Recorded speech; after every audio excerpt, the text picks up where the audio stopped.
사랑하는 성도 여러분, 오늘 우리들은 종교개혁 감사 예배를 드리고 있습니다. 1517년 10월 31일 마틴 루터는 비텐베르크 대학 바로 옆에 있는 성교회 문에다가 당시 가톨릭 교회의 면죄부 판매를 비판했던 그 내용을 담고 있는 95개조 반박문을 걸었습니다.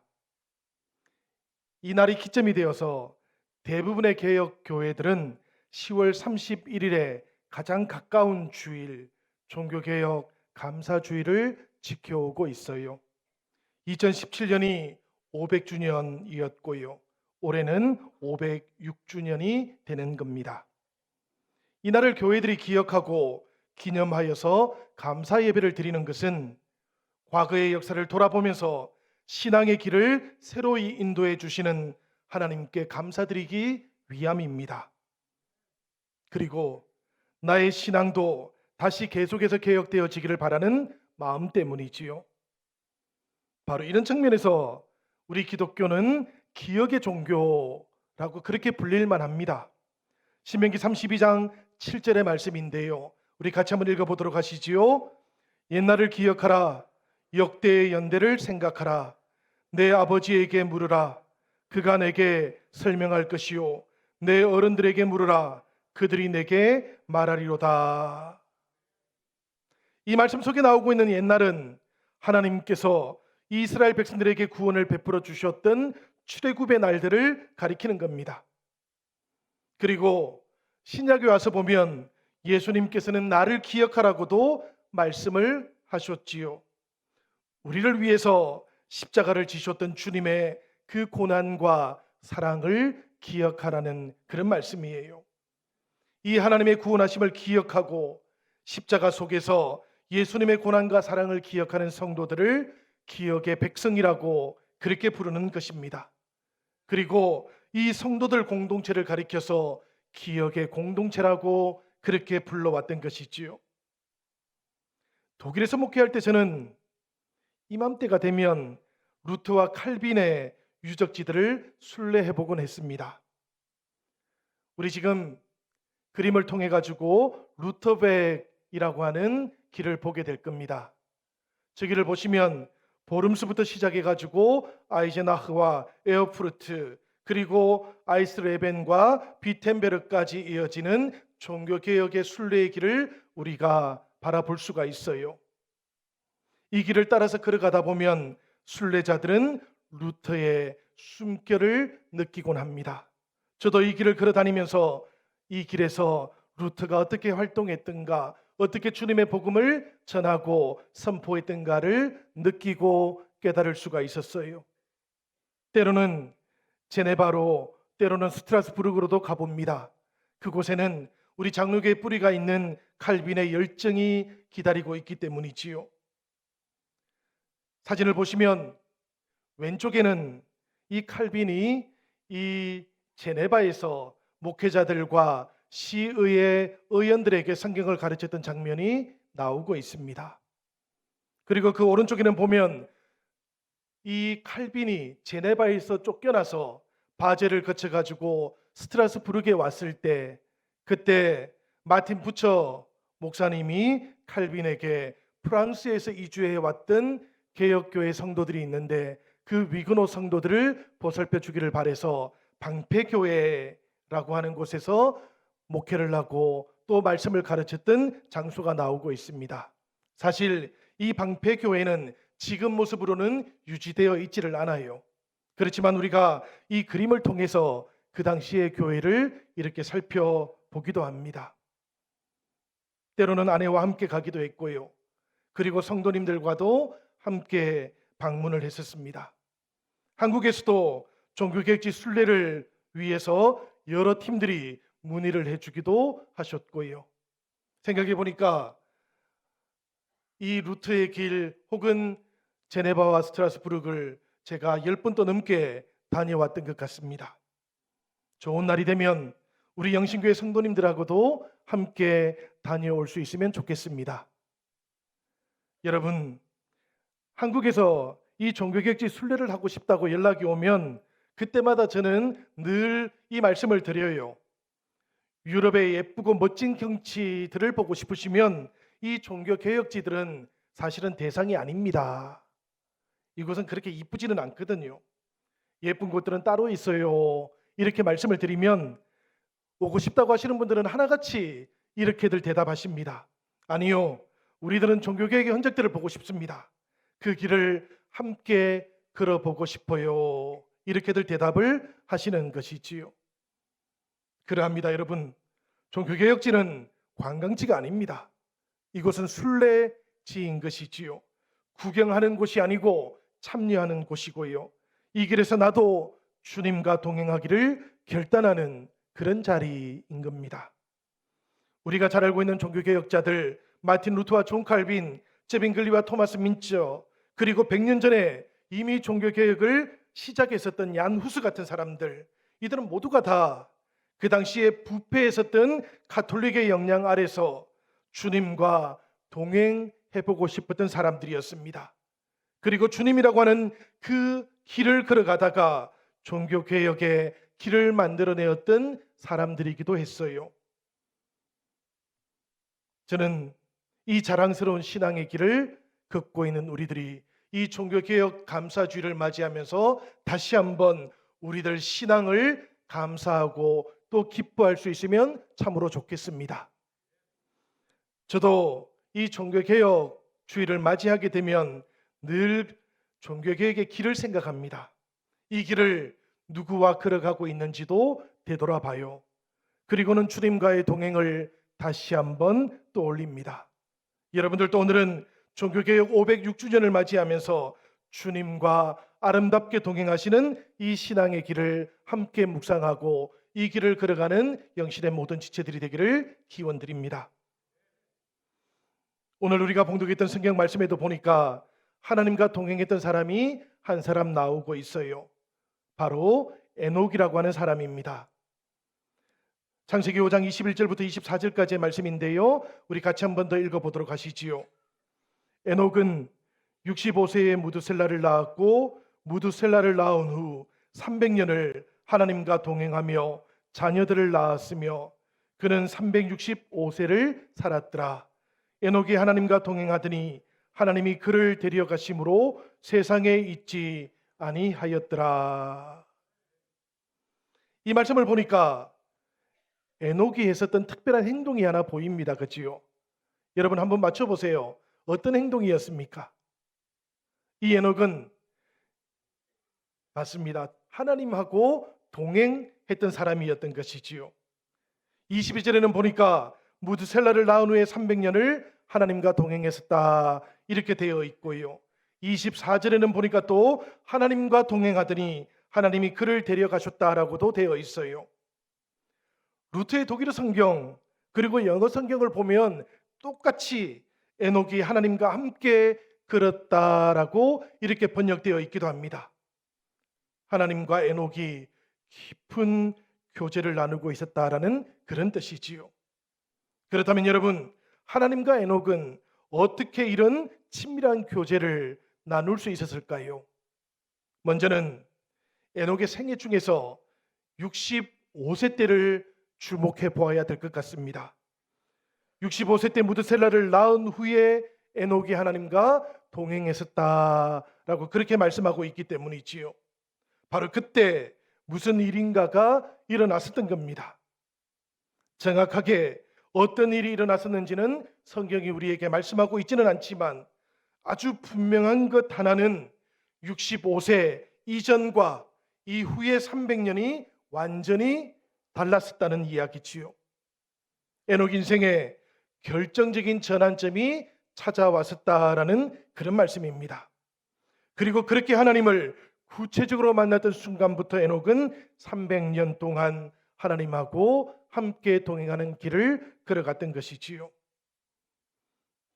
종교개혁의 길을 걸어갔었던 루트와 칼빈, 저빙글리와 토마스 민초도 모두가 다 하나님의 말씀으로부터 이런 결정적인 전환점을 발견했었던 사람들입니다. 야누스와 위클리프 같은 사람들도 역시 하나님의 말씀 속에서 값없이 주시는 하나님의 은혜를 발견했었고 이 은혜를 결코 포기하지 않으려고 했던 사람들이었어요. 그리고 오늘 우리들도 이 믿음으로 살아가는 사람들입니다. 우리들은 성령과 함께 변화를 체험했고 은혜와 함께 주님을 만나는 자리에 지금 자리하고 있는 것이지요. 에녹이 체험했던 것 같은 그런 변화의 계기가 없다면 하나님의 말씀으로부터 주어지는 이 은혜를 발견하지 못하게 된다면 여러분, 우리들도 하나님과 동행하는 사람으로 살아가는 것 쉽지가 않을 것 같습니다. 내 지식과 내 경험으로 세상에서 원하는 것들을 성취하면서 살아갈 수 있다고 그렇게 자신해 버리고 나면 심지어는 하나님을 잘 찾지도 않을 것 같아요. 그래서 다시 하나님의 은혜와 감격적으로 만나는 주일이 되기를, 다시 변화의 계기를 체험하는 이 종교개혁 감사 주일이 되기를 저는 기도하고 있습니다. 사랑하는 성도 여러분, 우리들 모두가 다 우리 주님을 향하여 이렇게 기도하며 주님의 은혜를 만나고 그 은혜 속에서 개혁되어진 신앙을 살아가는 사랑하는 영실의 모든 지체들이 되게 해달라고 함께 기도하는 이 예배 시간 되기를 기원합니다. 다른 한편으로 무두셀라라고 불렸던 에녹의 아들, 그 이름을 통해서도 우리가 한 가지를 추측해 볼 수도 있겠지요. 에녹이라는 사람은 셋의 후손이었습니다. 그러니까 가인 집안 사람들하고는 다르게 하나님의 이름을 부르던 사람이었다라는 이야기지요. 이건 무슨 뜻인가 하면 하나님께 제사를 드리던 사람이었다라는 그런 뜻이에요. 그러나 이 아들 무두셀라가 태어나기 전까지는 에녹도 하나님과 동행하는 사람이라고 그렇게까지 불리지는 못했던 겁니다. 그러다가 65세의 아들이 태어나게 되었는데요, 하나님께서는 바로 그때 에녹에게 세상을 심판하실 하나님의 뜻과 마음을 알려주셨던 것입니다. 그래서 에녹은 자기 아들의 이름을 무두셀라라고 그렇게 지었던 것이지요. 여러분, 무두셀라라고 하는 이름의 뜻이 무엇입니까? 이 아들이 죽으면 심판을 보내실 것이다 라는 그런 뜻이에요. 에녹은 아들이 죽고 나면 하나님께서 세상을 심판하실 것이라는 그 사실을 듣게 되었던 것입니다.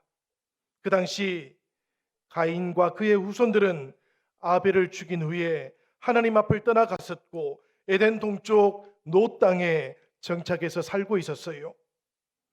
하나님 앞을 떠났다라는 이 말은 하나님을 피해서 달아났다라는 그런 뜻이지요. 그러니까 가인이 하나님을 피해서 자신이 자기의 주인이 되는 삶을 선택했었다라는 그런 뜻입니다. 그렇게 가인의 후예들은 자신들이 만들었던 도시 안에서 점점 더 포악해져 가고 있었고 경건하지 못한 사람들이 점점 더 확장되어 가는 것을 보고 계셨던 하나님께서 심판을 계획하게 되셨던 것이지요. 그리고는 이 하나님의 뜻과 마음을 에녹에게 알려주었던 겁니다. 바로 그때부터 에녹은 하나님의 심판을 세상에 알리기 시작했어요. 그 아들의 이름을 통해서 이 아들이 죽고 나면 심판이 임하게 된다는 것도 알리기 시작했던 것입니다. 우리가 함께 봉독했었던 유다서 1장 14절과 15절은 바로 이 에녹의 예언을 담고 있는 말씀이기도 하지요. 우리 같이 한번 읽어보도록 하겠습니다. 아담의 7대 손 에녹이 이 사람들에 대하여도 예언하여 이르되 보라, 주께서 그 수만의 거룩한 자와 함께 임하셨나니 이는 무사람을 심판하사 모든 경건하지 않은 자가 경건하지 않게 행한 모든 경건하지 않은 일과 또 경건하지 않은 죄인들이 주를 거슬러 한 모든 완악한 말로 말미암아 그들을 정죄하려 하심이라 하였느니라. 수많은 거룩한 자와 함께 우리 주님께서 임하시는 이유가 바로 경건하지 않은 자의 경건하지 않은 일, 그리고 경건하지 않은 죄인들의 완악한 말을 심판하기 위해서였다라는 그런 말씀이지요. 실제로 여러분, 창세기 5장에 나오고 있는 그 연대의 길을 가만히 살펴보면 무두셀라가 죽은 해에 노아의 홍수가 시작되었다라는 것도 우리는 금방 발견하게 됩니다. 이 계산이 어렵지도 않아요. 무두셀라가 187세가 되었을 때 라멕을 낳았습니다. 그리고 라멕은 182세에 노아를 낳았어요. 그러니까 노아가 태어났을 때 무두셀라는 몇 살이 되었는가 하면 369세가 되었던 겁니다. 우리가 잘 알고 있지요. 이 무두셀라는 969세까지 살았습니다. 그러니까 369세에서 969세가 되려면 몇 살이 필요한 겁니까? 600년이 필요한 것이죠. 그죠? 600년이 흐른 다음 무두셀라가 969세에 죽음을 맞이하게 되었는데요. 바로 그 해가 노아가 600세가 되던 해였습니다. 그리고 홍수는 노아가 600세 되던 해 둘째 달에 시작되었어요. 그러니까 하나님께서는 에녹에게 심판을 미리 알려주셨던 것이고 무두셀라를 통해서 그 시대의 사람들에게도 알려주고 계셨던 거예요. 노아에게만 알려주었던 것이 아니라는 그런 말씀이지요. 에녹은 아들의 이름을 무두셀라라 지으면서 내 아들 무두셀라가 죽으면 심판이 올 것이니 아들이 죽기 전에 하나님께로 돌아오라고 그렇게 외치면서 하나님과 함께 동행하는 삶을 300년이나 살고 있었던 것입니다. 성도 여러분, 우리가 이 에녹과 무두셀라의 이야기를 통해서 하나님께서 그 당시 사람들을 어떻게 사랑해 주셨는지를 깨달을 수 있을 것만 같습니다. 그런데 여러분, 이 에녹의 이야기 가운데 우리의 주목을 끄는 말씀 구절은 또 하나 따로 있어요. 무엇인가 하면 에녹이 그 300년 동안 자녀들을 낳으면서 하나님과 동행했었다라는 말씀이에요. 이 말씀을 저는 일상을 살아가면서 에녹이 하나님과 동행했었다라는 그런 뜻으로 봤습니다. 아들, 딸을 낳고요.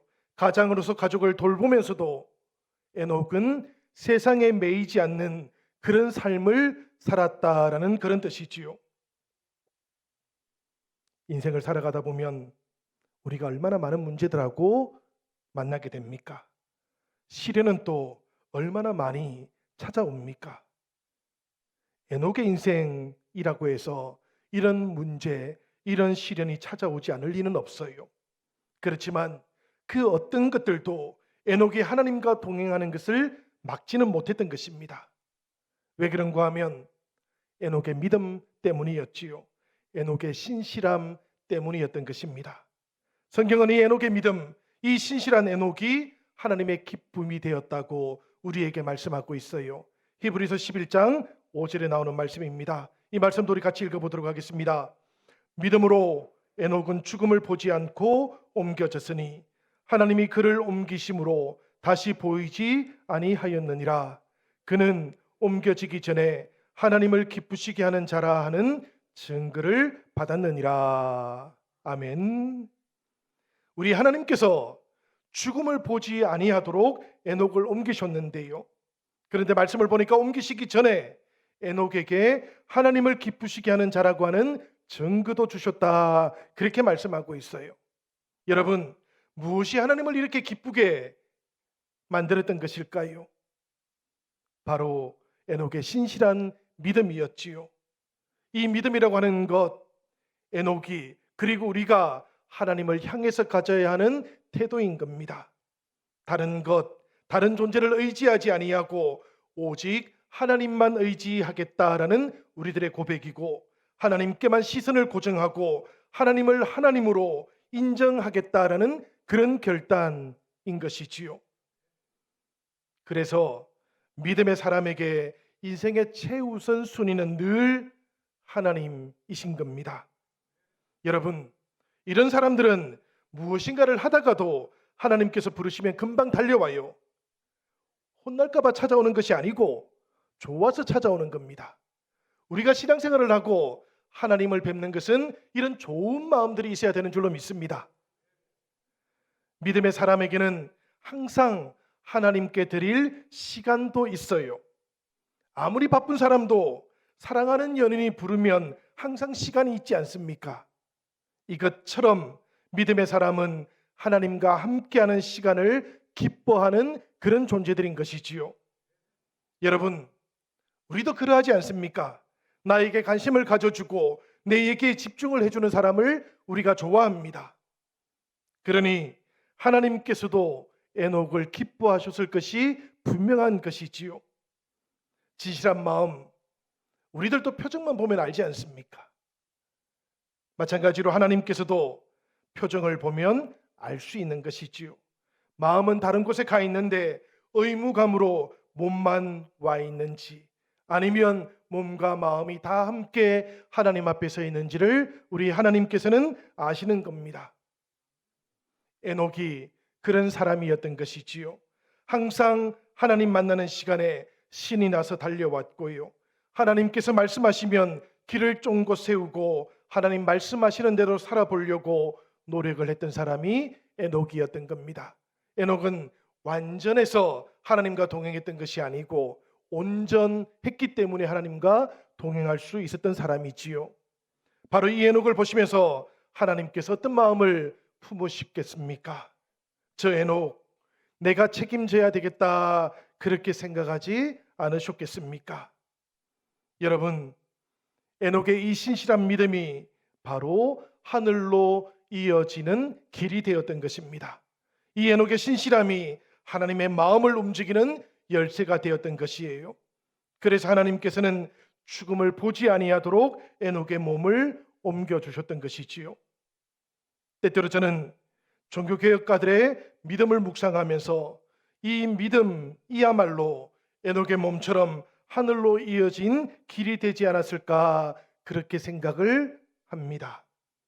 왜냐하면 이 종교개혁가들의 그 믿음이 없었다면, 우리에게로 이어져 왔던 이 믿음의 전통이 없었다면 우리들은 여전히 가톨릭의 전통에 매여 있게 되었을 것이고, 성경 대신에 알아듣지도 못하는 라틴어로 설교를 들었을 것이고, 복음과 은혜 대신에 미망에 사로잡혀서 그렇게 살아가고 있을 것이었기 때문입니다. 그렇지만 여러분, 이제 우리들은 성경을 읽을 수 있게 되었어요. 이제 우리들은 우리말로 설교를 들을 수도 있게 되었습니다. 은혜의 복음을 들으며 하나님께로 나아갈 수 있게 되었고요. 하나님과 함께하는 시간들을 즐거워할 수도 있게 되었습니다. 그리고 이렇게 살아가는 동안 하나님께서 우리와 동행해 주시고 우리의 인생도 책임져 주시는 것입니다. 그러니 여러분, 오늘 종교개혁 감사주의를 맞이하는 이 예배의 시간을 통하여 우리들도 이 하나님을 찬양하고 이 하나님을 온전하게 믿으면서 살아갈 수 있기를 기원드립니다.